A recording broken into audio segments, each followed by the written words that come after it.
특히 불이 난 곳은 터널 아니면서 동시에 또 고가도로이기도 했습니다. 어디로 빠져나갈 곳이 없다 보니까 피해가 더욱 커졌습니다. 여기다 방음 터널이 플라스틱 가연 소재여서 불을 더 키웠다는 지적도 일고 있습니다. 경찰과 소방당국이 오늘 합동 감식에 나섭니다. 황영규 기자입니다. 화물차에서 치솟은 불길이 터널 상판으로 옮겨 붙는 건 순식간이었습니다. 강한 바람을 타고 불은 금세 방음 구조물로 번졌고 불똥과 파편이 사방팔방으로 튀기 시작했습니다. 그러면서 이게 쫙 이리로 번져 오더라고요. 유리인지 뭔지 몰라도 그게 하여튼 퍽퍽 깨지면서 다 떨어지고 그러더라고요. 이 상황을 눈앞에서 보고도 운전자들은 쉽게 경로를 틀지 못했습니다. 좌우가 막혀 있고 높은 곳에 건설된 고가 도로였기 때문입니다. 또 다른 문제는 고가 도로에 설치된 방음 터널이었습니다. 이 터널은 플라스틱으로 만들어졌는데 보시는 것처럼 터널 아래까지 이렇게 파편이 튀어나와 있습니다. 소재 때문에 불은 더 잘 붙었고 가스와 연기도 심했습니다. 저희가 소위 말하는 그 뭉게구름보다 훨씬 크게 거의 저 앞에 보이는 큰 건물만큼 그 정도 크기로 매연이 올라오기 시작했고요. 화재 속도가 엄청 빨랐고요. 방음 효과와 건설 비용, 조망권 등을 고려해 방음 터널은 주로 플라스틱 소재로 만듭니다. 그러나 이 같은 화재 사고가 발생했을 때 얼마나 위험할 수 있는지 비로소 드러난 셈입니다. 플라스틱 계열의 그 방음판으로 되어 있습니다. 충격성이나 흡음성은 좋은데 그 화재에 대한 저항 성능이 전혀 없어요. 국토부는 이런 터널을 만들 때 방음 기능에만 점검할 뿐 방염, 방지에 대해선 확인하지 않고 기준도 없는 상태라고 밝혔습니다. 전국적으로 방음 터널은 국도와 고속도로만 따져도 48개 구간에 설치돼 있습니다. KBS 뉴스 황영규입니다. 고속도로에서 발생한 차량 화재가 도로 위 방음 터널로 번지면서 큰 인명피해가 발생했습니다. 어제 오후 제2경인고속도로 경기도 과천 구간에서 벌어진 사고인데 5명이 숨지고 30여 명이 다쳤습니다. 이혜린 기자의 보도입니다. 도로 위를 뒤덮은 새빨간 불길. 그 사이로 검은 연기가 쉴 새 없이 뿜어져 나옵니다. 경기도 과천시 제2경인고속도로 부그왕 나들목 부근에서 불이 난 건 어제 오후 1시 50분쯤입니다. 고속도로를 달리던 폐기물 집게 트럭에서 원인을 알 수 없는 화재가 났고 이후 불이 주변 방음터널로 순식간에 옮겨 붙은 것으로 소방당국은 추정하고 있습니다. 현재 발생 원인 조사 중에 있습니다. 그러니까 그 차량도 지금 개발을 해야 됩니다. 지금까지 확인된 사망자는 5명. 방음터널 내부에 있던 넉 대의 차량 안에서 발견됐습니다. 최초에는 6명으로 하는데 그게 소실되다 보니까 인원이 중복 보고가 됐는데 최종으로 5명이 맞습니다. 또 3명이 안면부 화상 등 중상을 입어 병원으로 옮겨졌고 30여 명은 연기를 흡입하는 등의 경상으로 치료를 받았습니다. 소방당국은 사고 신고 접수 30여 분 만에 대응 2단계를 발령하고 진화 작업을 벌였습니다. 장비 90여 대와 인력 200여 명, 소방 헬기까지 동원해 1시간 반 만에 큰 불길을 잡았고 2시간여 만인 오후 4시 10분쯤 불을 모두 껐습니다. 이상민 행안부 장관은 가용한 모든 장비와 인력을 동원해 인명구조 등의 총력을 다하라고 긴급 지시하기도 했습니다. KBS 뉴스 이혜린입니다.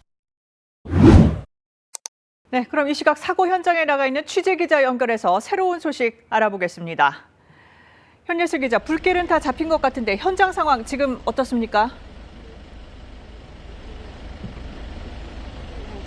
네, 불은 3시간 전쯤 모두 꺼졌지만 아직도 현장에서의 출입은 계속해서 통제되고 있습니다. 지금도 경찰이 사고 지점을 오가고 있고 구급차와 소방차 일부가 남아있는 상황입니다. 방음터널로 불이 번진 오후 2시쯤부터 이곳 제2경인고속도로는 양방향 차량 통행이 차단됐는데요. 여전히 안양 산막 나들목에서 성남 여수대로 구간이 통제되고 있습니다. 고속도로 아래로는 47번 국도가 지나가는데 각종 낙하물 때문에 해당 도로도 양방향 통행이 저녁 7시 52분까지 통제됐습니다. 이런 여파들로 근처를 지나는 차량들이 우회로 등에 대거 몰리면서 극심한 교통정체가 빚어졌습니다. 특히 조금 전까지 퇴근길 차량 운전자들이 큰 불편을 겪었습니다. 제2경인고속도로 통제는 내일 오전까지 이어질 것으로 보여 이 일대 지나실 분들은 교통 상황 미리 확인하셔야겠습니다. 네, 사고 원인에 대한 조사는 시작됐습니까?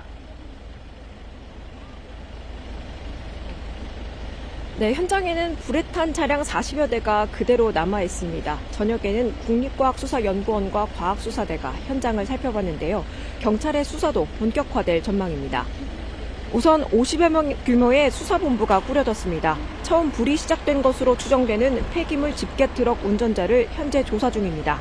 내일 오전에는 합동 감식도 진행할 예정인데 피해자들 신원 확인과 개별적인 사고 경위 등을 들여다볼 방침입니다. 지금까지 제2경인고속도로 부귀왕 나들목 부근에서 KBS 뉴스 현예슬이었습니다. 네, 터널 안에 차량 수십 대가 갇혔을 뿐 아니라 불길을 피해서 탈출하는 차들이 뒤엉키며 혼란이 컸습니다. 이 차를 버리고 몸만 겨우 빠져나온 운전자들도 있었습니다. 다급했던 당시 상황 문예슬 기자가 전해드립니다. 시뻘건 화염이 화물차를 삼켰습니다. 어떡해, 무슨 일이야? 뒤따르던 차들은 속도를 줄이고 아슬아슬하게 화재 차량을 지나칩니다. 갑자기 급정거 하면서 앞에 차들이 다 비상급박이를 켜고 가더라고요. 무슨 일이지? 하면서 지나갔는데 그 불길이 나고 있었고, 불과 연기는 방음터널 구조물을 타고 순식간에 확산돼 반대편 차선으로도 번졌습니다.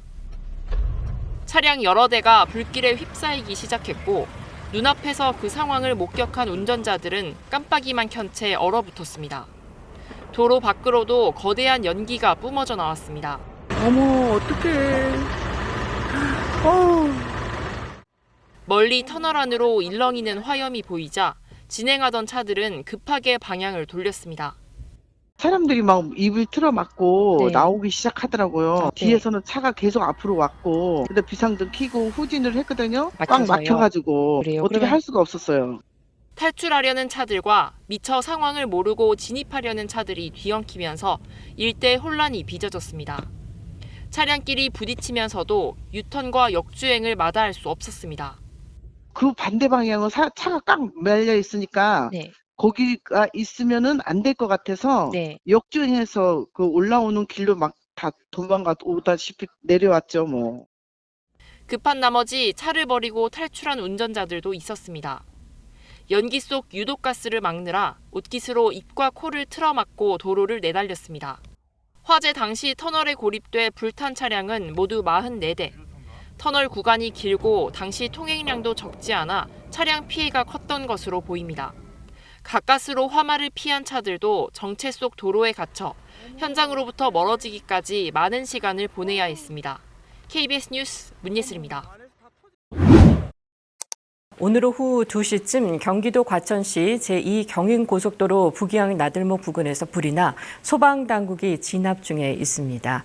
이 소방당국은 불이 덤프트럭에서 시작돼 주변 방음 터널 구조물 등으로 옮겨 붙은 것으로 파악 중입니다. 이 화재로 인한 인명 재산 피해는 확인 중에 있고요. 추가 피해도 예상되는 상황입니다. 현재까지 현장에서 사망자 2명, 부상자는 10여 명으로 파악되고 있습니다. 소방당국은 대응 2단계를 발령하고 구조와 진압을 진행하고 있습니다. 다시 한번 전해드리겠습니다. 오늘 오후 2시쯤 경기도 과천시 제2경인고속도로 부귀양 나들목 부근에서 불이 나 소방당국이 진압 중에 있습니다. 부귀양 IC 나들목 부근 현재 보고 계신데요. 화재 진압하고 있습니다. 소방당국은 불이 덤프트럭에서 시작돼서 주변 방음터널 구조물 등으로 옮겨 붙은 것으로 파악 중에 있습니다. 화재로 인한 인명 재산 피해는 확인 중에 있습니다. 추가 피해도 예상되고 있는데요. 현재까지 현장에서 사망자 2명, 부상자는 10여 명으로 파악됐습니다. 소방당국은 대응 2단계를 발령하고 구조와 진압을 진행하고 있습니다.